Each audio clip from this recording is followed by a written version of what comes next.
it's Peter Wright and Kathleen Beauvais in Ontario, Canada, with episode number 70. Yes, we've hit 70 episodes of the Yakking Show. This is where we talk about life, business, and more, and we bring you tips and ideas for the very changing world we find ourselves in right at the moment. As always, we have an interesting lineup of guests, and today's guest is no exception. Somebody that is really getting into the changes that are going on, but I don't want to preempt Kathleen's way of introducing the show. Before I hand over to her, if you're enjoying our shows, please hit the subscribe button underneath where you're watching.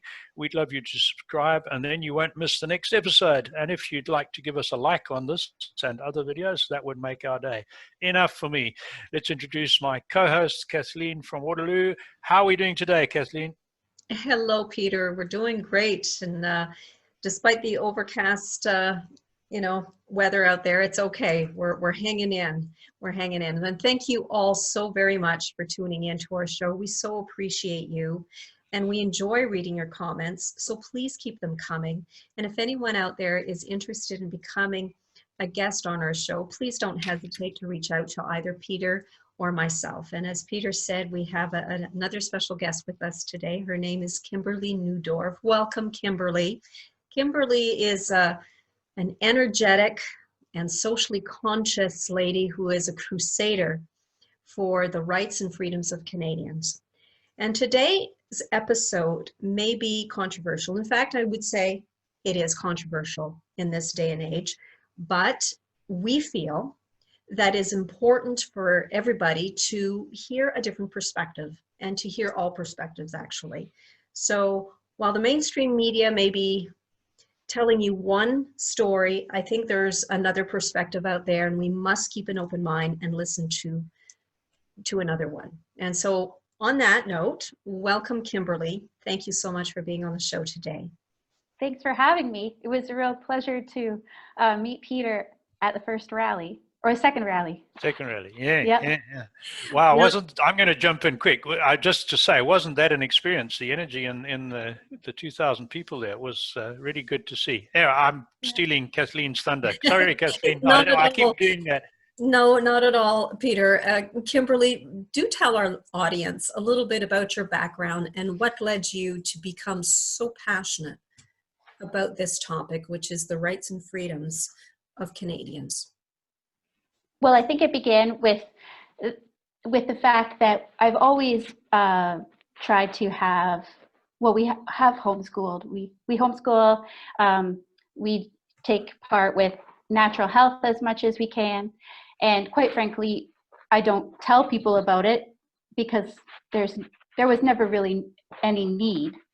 But because of what's happened this year, those things are really under threat. So, and there's really no place to move to, or we would leave everyone alone and just go somewhere else. But it seems that there isn't any choice. And so for the world that I would like to have for my children, I didn't see any other option than to do what I'm doing right now. Which is? Well, I've been following along, obviously, since March, like everybody else, or whenever this started. And I have a few moms across the world that I really enjoy following. And I think it's just part of my personality or what I've always been interested in. But I admired how they got people together and they had these peaceful protests. And it seemed to make a really big difference in a great way for networking and things like that. And I thought, wow, I really want to do that. And then my youngest daughter, she already made her own T-shirt back in March, like reopen the playgrounds, and she'd wear it around town. And some people were like, why did you wait? Why are you doing it now? And I'm like, well, I guess I should have done it in March, really. But as I followed these other moms and what they were doing in their communities, it's like the natural step for me to take. Very good. So I'm going to jump in here. We see a young woman, and I admire you for your tenacity and your courage in speaking out and your organizational abilities. I think a lot of your supporters and perhaps some of your opponents would see you as a modern day Joan of Arc. Now, Joan of Arc was seen as the savior of France, but she was also criticized and, of course, burnt at the stake eventually. So I know that you get a lot of criticism. My son lives in the same town as you, and he introduced us, in fact, and he tells me of some of the flack you're catching on social media and from the mayor and all this. How do you handle that and still stay cheerful? I guess it's just that you don't go into this and expect anything else. It seems quite natural that that's what it would be like. I mean, that's what it is like all over the world. Mm-hmm. So in a way, you know, you can forgive other people for how they're acting because, you know, you chalk it up to they're afraid, and, you know, people don't act like they usually would any other year.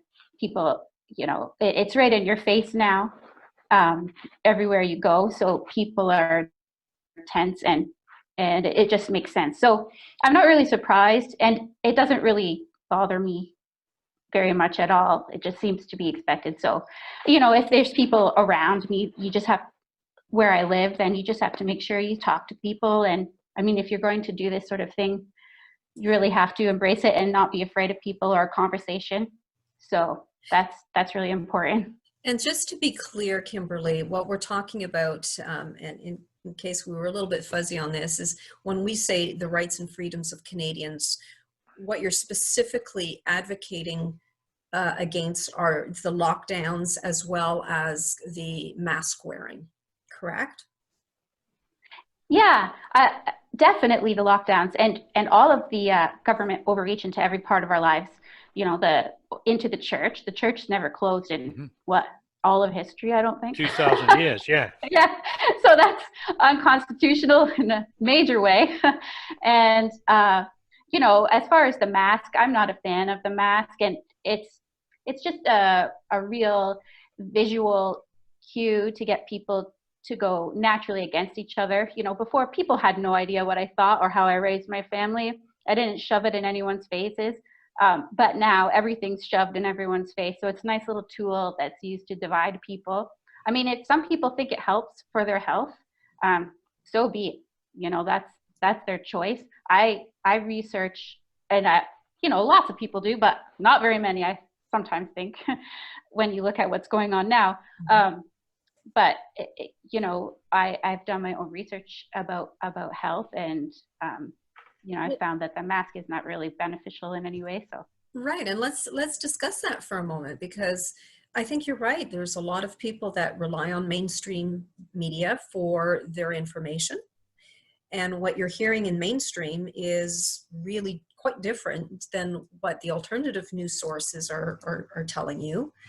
And it may be confusing for some people, but for people like yourself that have actually done a deeper dive into the statistics and into the studies, are there really any studies to support that mask wearing is an effective way of combating or staving off a virus? Yeah, I don't believe there's actually any scientific studies that prove that. Peter, do you know?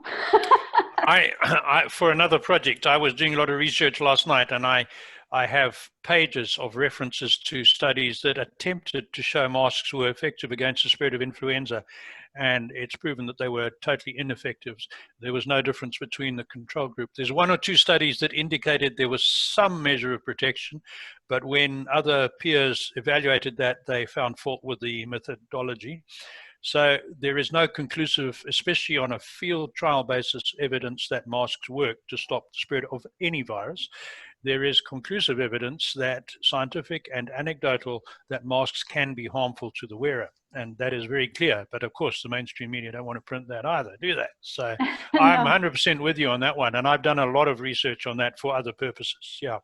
Yeah, and actually, it's really interesting. There's this one mom that I met at our first rally, and she has a child that was born without an immune system, actually.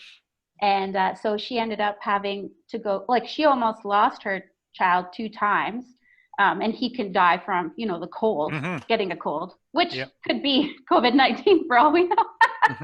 So anyway, you know, she's been through a lot of trials with that, and she was in Toronto, and her son had to get a bone marrow transplant to rebuild his immune system. And now he's perfectly fine. And she asked them, because they have to go every year, if he should be wearing a mask. And they're like, no, a healthy child should not be wearing a mask. Sure. And he's got a great immune system. I mean, they built it. Yeah. And so they come to the rallies, and their child is building their immune system just like any other year. Any other child. And he's doing really well. And she's been through, horrendous situation. So when she goes around looking at everyone, she's like, what on earth is going on? But I am doing a video of her. She came to tell her story, because I would have loved if she would speak at a rally, but she would rather do a video. So I'm going to be putting her story together. She explains it. It's really interesting. I mean, even there was a study, she said, in the United States, with kids that have the same thing as her child went through. And they did a study, and they found that masks and gowning up for that situation didn't help at all. Right. And her son was, delayed verbally for 2 years. He didn't see their face because of all his treatments. And she said, why are we doing this here if this study, so That's right. already years ago, she was battling against having a mask when she was in a life-threatening situation. And so, they just said, well, these are the protocols we've done for years, and that's how we do it. But she brought that to their attention. So that was a really interesting perspective. Good. So, I mean, you were at a freedom rally in Aylmer, Ontario, Canada, and a few weeks ago. Are you finding, and more people than expected actually showed up to this particular rally, are you finding that the movement is gaining more support? I think so. The first rally was just a huge surprise. In 24 hours, we had 300 people show up. That's not a lot of notice. So, if you need a parade, I'm your girl. Yeah. But anyway, that just showed that there are so many people that you don't even see that are over this. And then and that have done their own research and, don't agree with what's going on. And then with more notice, obviously, there was a lot more people that came out, like 2,000 people to the second one, and it was miraculous. So so many people come up to me and they're so thankful. It's like they just kind of explain it to me like they haven't been with people for such a long time, and they were losing hope, and they come and they hear so much valuable information and such enthusiasm and kind people, and are just so encouraged, and they're so thankful that someone provided that space for them to get together. So I think it encourages people, and then what comes out of that is somebody else decides to do it in their community, and more people can come together. It's been really good. So just to jump in again, Peter, I'm curious, Kimberly, do you think that what exactly would be the agenda to what's happening in the world right now in terms of the lockdowns? Have you delved into this more deeply as to what may be going on and behind all of it? Yeah, well, I know it's a deep rabbit hole and we only have a few minutes to get into. But no, I know.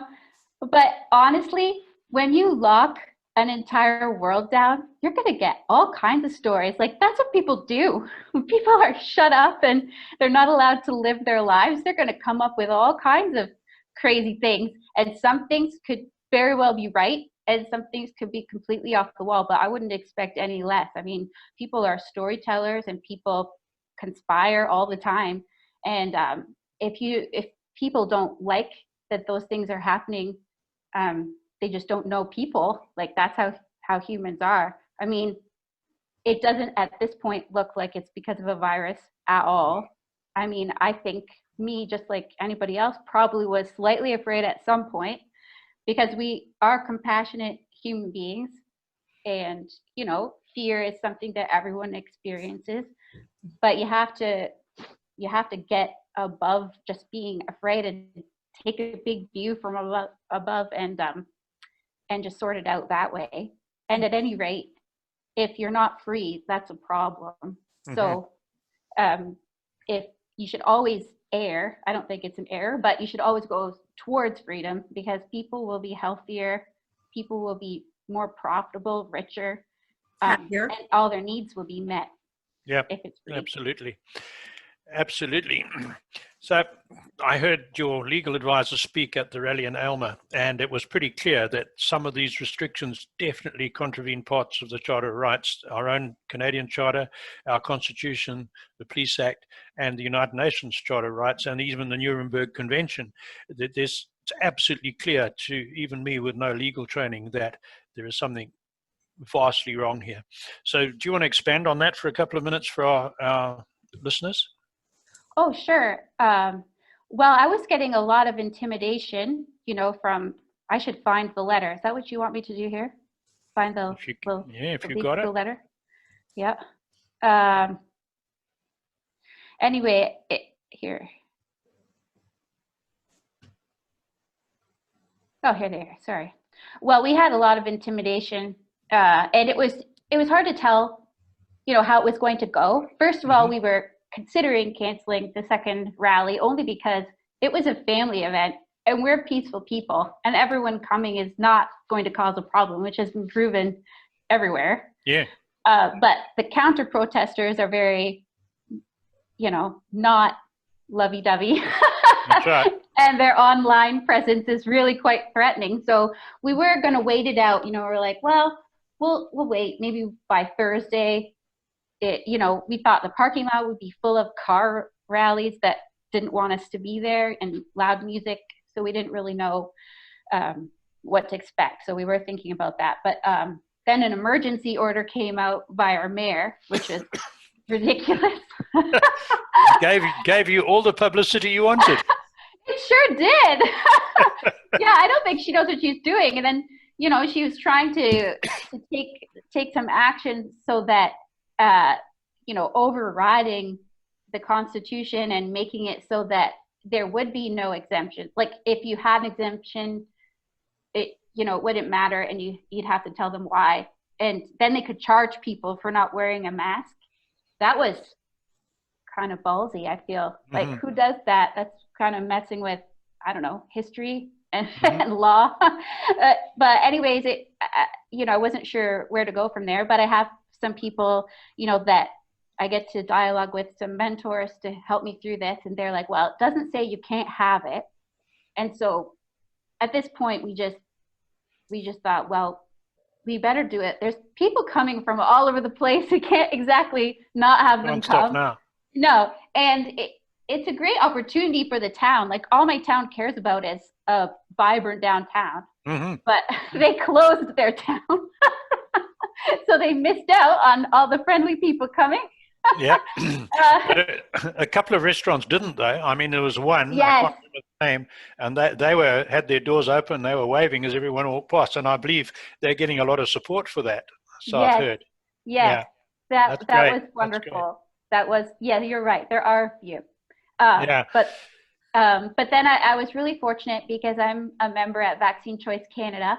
So every week I get to be on the Zoom calls with them, just listening to what's going on. And Rocco Galati's also there. Sometimes he talks on there. So that's why I joined back in the spring, because I wanted to find out what was going on with the lawsuit, and I wanted to be part of it and donate and see what I could do. So anyway, Giselle Barbeau is from Vaccine Choice Canada, and she was speaking at, and she got me in touch with Rocco, and I got to explain what was going on. And so he did write a letter on my behalf to the mayor and to the police because of the unnecessary intimidation. Excellent. And so it was good. He said, to declare a state of emergency, even if you had the jurisdiction and had the required prerequisites to do so, is beyond the pale and an abuse of power and authority. It is also an unacceptable intimidation tactic. If such abusive action is directed at my client again, a class action will be commenced against you and your municipality. With lovely stuff. Amazing. So Kimberly, it's interesting to me, because when you think of how the mainstream media actually ignores the protests going on all over the world. And in fact, there have been some major protests in Berlin, London, Yeah. in Toronto, and yet you're not getting a whiff of it on mainstream media. Why is that? I mean, this should be big news because we're talking thousands of people.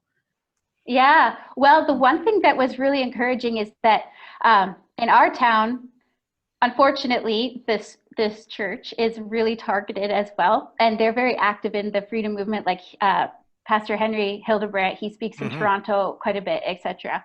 And when I planned the first rally, they were so happy because they wanted to do this sort of thing, but they don't want to be blamed for it.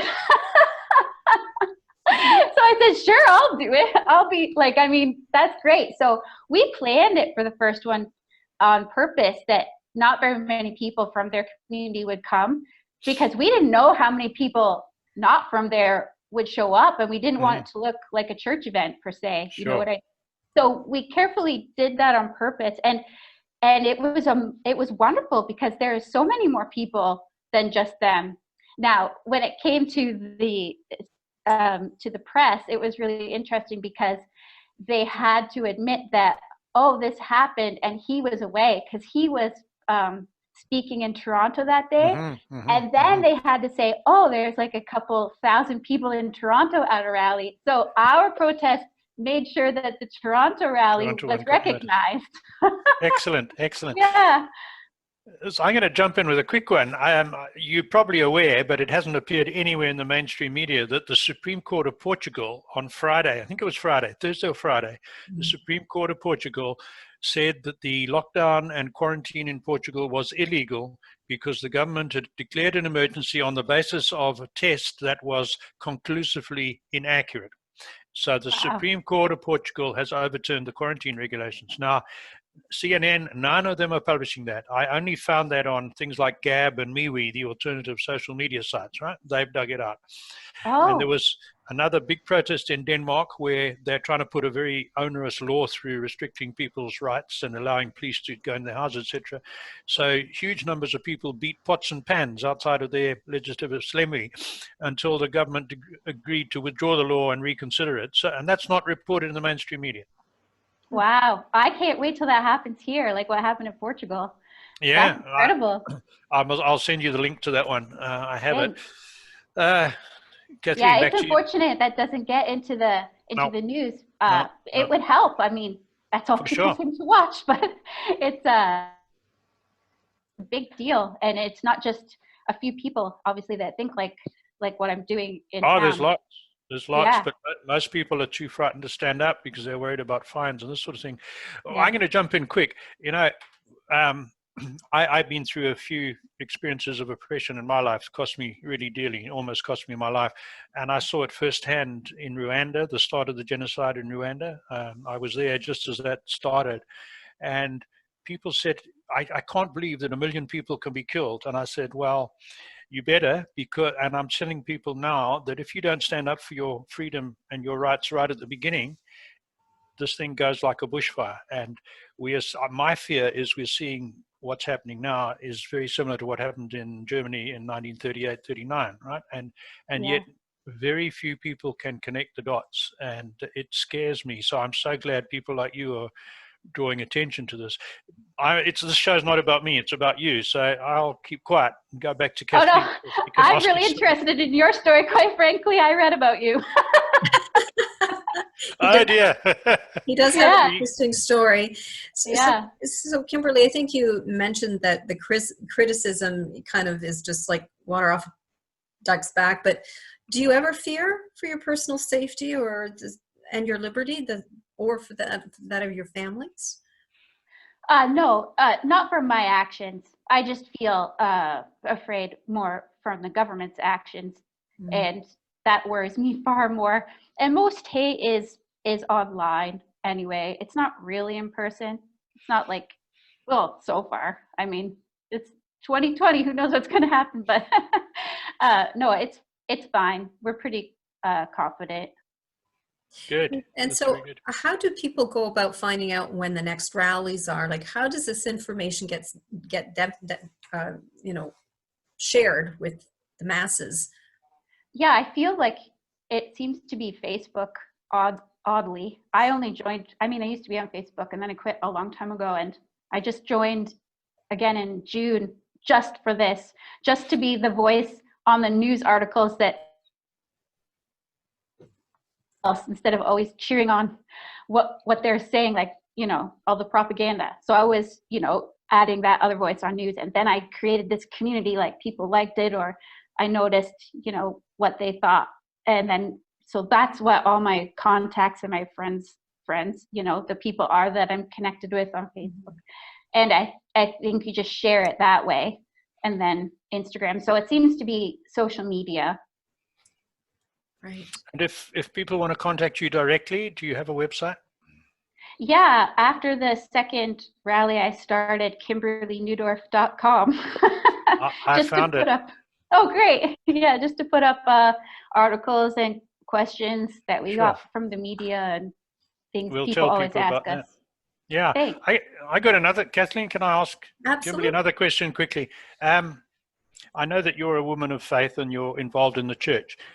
My concern is that, as you mentioned earlier, it's the first time in history churches have been closed, that in my living memory, churches have always sided with the oppressed. If we think of the noise that churches, the mainstream churches make about the Syrian refugees, do you remember a couple of years ago the churches were castigating the government for not doing more to help the Syrian refugees? Mm-hmm. Any prisoners in America, these establishment of sanctuary cities, churches are all behind that. They help the homeless. Anyone who's oppressed, churches help. Now, suddenly the whole world is being oppressed and the churches are aiding and abetting the government in doing it. What has happened? Yeah, it's an amazing thing. I think, honestly, I think churches are, they don't remember what they're for. I don't think they realize the authority that they have, that they're actually not underneath government. Government is underneath the church, and, you know, or they, you know, there's different sections of, you know, there's the family, there's the church, and, you know, these things sort of overlap. But the government is overreaching far too far into all the domains it's not meant to be in. And it used to be, obviously, that the church would snap back that. That's right. Know? Yeah, that's what I'm getting at. Yeah. But that doesn't happen anymore. I think churches are afraid of their people. I think for a long time, or their congregation, I think for a long time we've been trying to be very, you know, peacemakers, very agreeable, very, like, we want to attract people more than actually helping them, like actually serving them or getting what they need, more trying to be their friend instead of what you're supposed to be as a church. Yeah. I feel like that's been lost, so they don't really know the power that they have or the ability that they can have to actually lead. I mean, they could, all the church could lead everybody out of this mess really quickly. Absolutely. You know, I was saying to someone the other day, I happen to be Anglican, but the two biggest mainstream churches are essentially Anglican, if you like, and Roman Catholic, right? So I said to someone the other day, if the Pope or the Archbishop of Canterbury, just using those two, if one of those had stood up and said, hang on, to governments all over the world, you can't do this, they would have been such a famous, renowned, popular world leader. Can you imagine how people would have suddenly gone back to church if they'd seen that sort of leadership? Yeah. It didn't happen. It didn't happen. No. You know, I'm just talking about those two denominations because I'm more familiar with them, but it could well have been someone else, Presbyterian or Lutheran, whatever. Sure. But none of them have stepped up, apart from your local Henry Halberstadt. He's doing a good job. Anyway, that's it. And actually, the Ezra Institute, I don't know if you've heard of RZAM before. There's this pastor, Joe Boot, who used to work for Ravi Zacharias International Ministries. Anyways, he has a church in downtown Toronto, and he started the Ezra Institute. I think it's ezrainstitute.ca. And he really is getting into about how government works and the spheres of sovereignty, it's called, and the places where church can work and where, you know, family, and then the state. And he's been doing a lot of great work. I think last week he had some kind of a seminar and there were 50 ministers there, and he was teaching them about the power that they have, and that they can lead and not have to listen to these mandates, like legally. It's a thing. Legally, yeah, absolutely. Yeah. So he was coaching a lot of local churches. So hopefully, more churches might, that they have the information, they might step up. Yeah, Kimberly, we're almost out of time. Can I ask you to email me that exact spelling for that link? Sure. For the one you've just mentioned, and then when I get that, I can put it on the video. I think we're out of time, so I'm going to for me, thank you very much. I'll hand back to Kathleen. Yes. So Kimberly, thank you so much. What an honor it was to have you on the show today. So thank you. And thank you all so much for tuning in to our show. We so appreciate you. And again, please keep your comments coming because we love to read them. And if anyone out there is interested in becoming a guest on our show, please don't hesitate to reach out to either Peter or myself. And of course, you would certainly make our day if you subscribe to our YouTube channel. So until next time, take care, everyone. Bye-bye.